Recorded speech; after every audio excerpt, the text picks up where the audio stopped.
Hey guys, now we are going to solve question number 3. Let's see what the question states.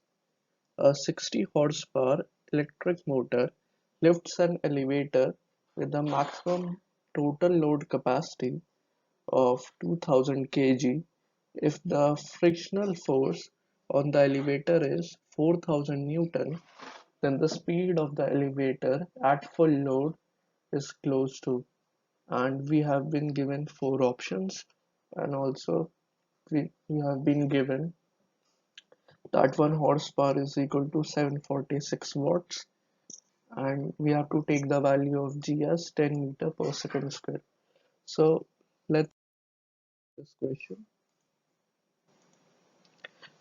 So it is pretty obvious from the question statement that in this case friction is going to oppose our motion. So the net force would be 2000 G plus 4000, and it would be simply 2000 G plus 4000, and as it has been stated in the question, we have to take the value of G as 10 meter per second square.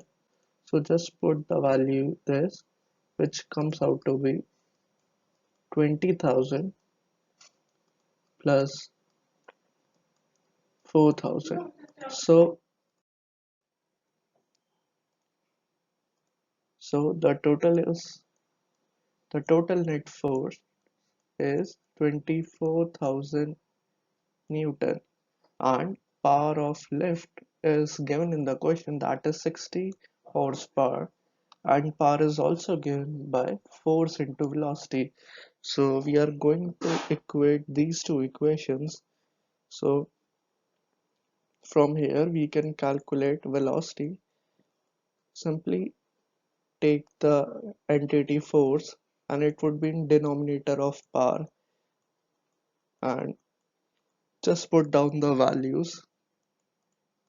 For power it would be 60 into 746 upon 24,000.